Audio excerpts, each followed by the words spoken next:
What if the greatest vampire hunter alive was suddenly forced to fight alongside the very creatures he had spent his entire life destroying? That's exactly the impossible situation Blade faces when a terrifying new breed of vampire emerges, one so dangerous that even vampires become its prey. 2 years have passed since Blade defeated Deacon Frost and prevented a vampire apocalypse. Although the world believes everything has returned to normal, Blade knows the war is far from over. Every night he continues his relentless hunt, tracking vampires across abandoned buildings, underground hideouts, and dark city streets. To Blade, there is no peace, only the next battle. But there is one mission that matters more than any other. Blade refuses to believe that his longtime mentor, Abraham Whistler, is dead. Years earlier, Whistler disappeared during a brutal vampire attack. Everyone assumed he had died, but Blade has never stopped searching.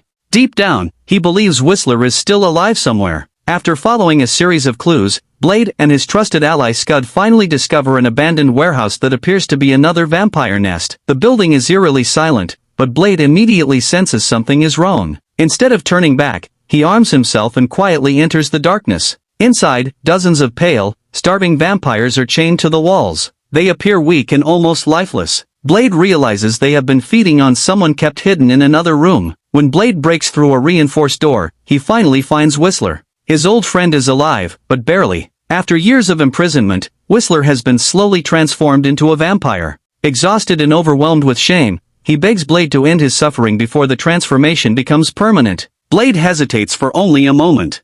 Instead of killing the man who raised him, he chooses to save him. Working together, Blade and Scud fight their way through waves of vampires, blasting and slicing through every enemy standing between them and the exit. Even after years of captivity, Whistler's survival gives Blade renewed determination. Back at their headquarters, Scud begins an experimental treatment designed to suppress Whistler's vampiric infection. The process is painful, but after several tense hours, Whistler slowly begins recovering. Though he still carries the scars of his ordeal, he is finally himself again. While Blade celebrates Whistler's return, a far greater threat is already spreading across the vampire world. Elsewhere, a powerful vampire enters a crowded nightclub looking for a target.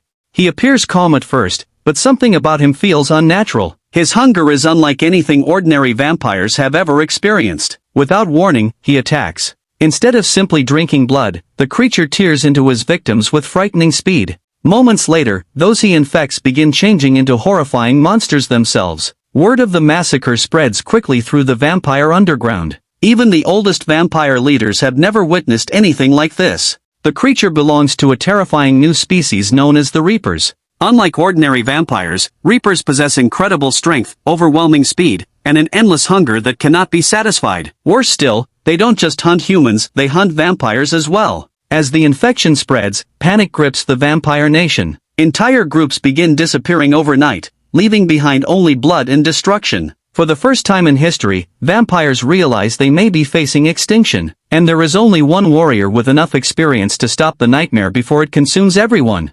For the first time, the rulers of the vampire nation make a decision they never imagined they would have to make. They decide to ask Blade for help. One night, Blade's hideout is suddenly surrounded. Whistler and Scud prepare for a fight, expecting another vampire ambush. Instead, a small group of vampire envoys peacefully requests a meeting. Blade is immediately suspicious, knowing vampires rarely negotiate unless they have no other choice. Curious to learn what could make his greatest enemies come begging for assistance, Blade agrees to hear them out. The envoys escort him to a grand underground sanctuary hidden beneath the city. Unlike the filthy nests Blade usually raids, this place resembles an ancient palace. Powerful vampire leaders gather around a massive table, their expressions revealing both pride and desperation. They explain that the Reapers are unlike any vampire ever created. Their hunger is endless, and every attack produces more monsters. Traditional vampire weapons barely slow them down, and entire clans have already vanished. The council offers Blade an uneasy truce. If he helps eliminate the Reapers, they will temporarily stop hunting him.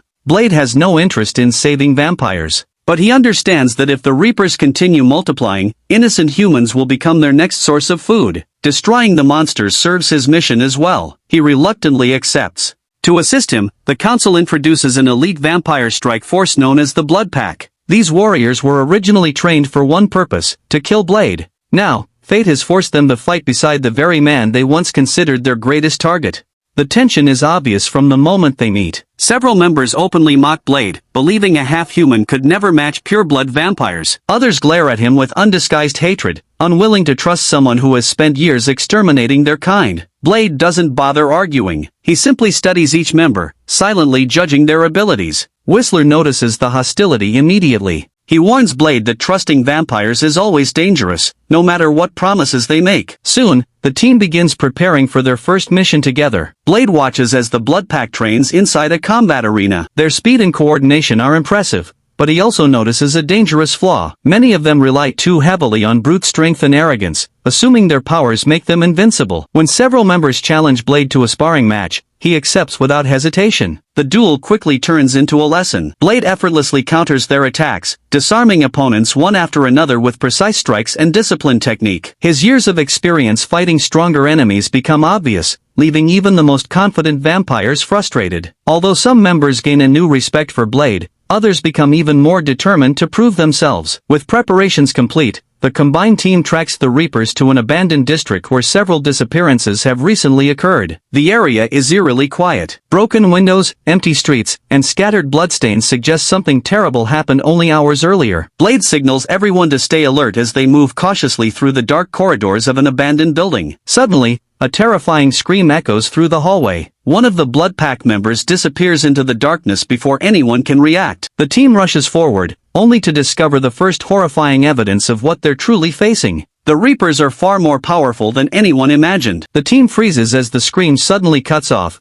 leaving the building in complete silence. Blade slowly raises his weapon and motions for everyone to spread out. Whatever dragged their teammate away moved with incredible speed, far faster than an ordinary vampire. The Blood Pack cautiously advances through the abandoned corridors, checking every doorway and every shadow. The deeper they go, the more disturbing the scene becomes. Walls are stained with blood, furniture is torn apart, and the remains of previous victims are scattered throughout the building. It is clear that this place has become a feeding ground. Without warning, a Reaper lunges from the darkness. Blade reacts instantly, firing several shots that knock the creature backward. Instead of collapsing like a normal vampire, it immediately gets back on its feet. The monster's body appears stronger, tougher, and far more resilient than anything Blade has encountered before. The rest of the Blood Pack joins the fight, filling the hallway with gunfire and blades. Their attacks slow the Reaper down, but they struggle to inflict any lasting damage. The creature tears through the group with terrifying strength, sending several elite vampires crashing into walls as if they weigh nothing. Blade notices something strange. Every time the Reaper opens its mouth to attack, its jaw splits apart into 4 horrifying sections, exposing rows of razor-sharp teeth. Before anyone can fully understand what they're seeing, the creature grabs one of the Blood Pack members and bites deeply into his neck. The infected vampire barely escapes with his life. Blade finally manages to drive the Reaper back long enough for the team to retreat from the building. Although they survive the encounter, everyone realizes the same terrifying truth. If a single Reaper can overwhelm an elite squad, an entire colony could be unstoppable. Back at their temporary headquarters, the wounded Blood Pack member begins showing alarming symptoms. His skin becomes pale, his eyes change, and his hunger grows uncontrollable. Blade and Whistler watch carefully as they compare the symptoms with everything they know about vampire infections. It quickly becomes obvious that this is something entirely different. The Reapers do not simply kill their victims, they transform them into more Reapers, creating an army that grows larger with every attack. Whistler begins examining tissue samples collected during the battle. After studying them, he makes another disturbing discovery. The creatures have evolved beyond ordinary vampires. Their bodies are heavily reinforced,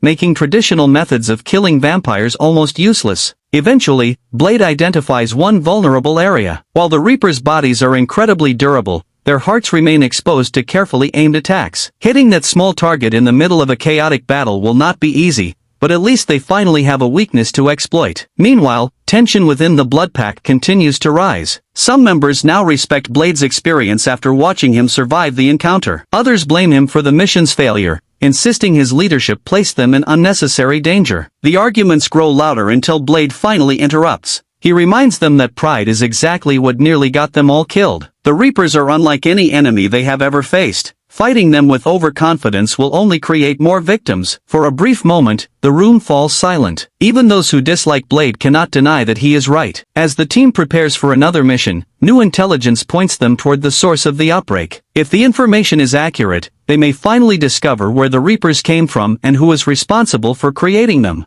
The movie leaves you with that classic Del Toro flavor, gritty, slightly grotesque, stylishly violent, and with characters who linger in your mind after the stunt work is done. If you like your action with a conscience and your monsters complicated, this one does the trick. Alright, that's the story. Blade wins some, loses some, and leaves you ready for the next round. Not a fairy tale, but a hell of a ride.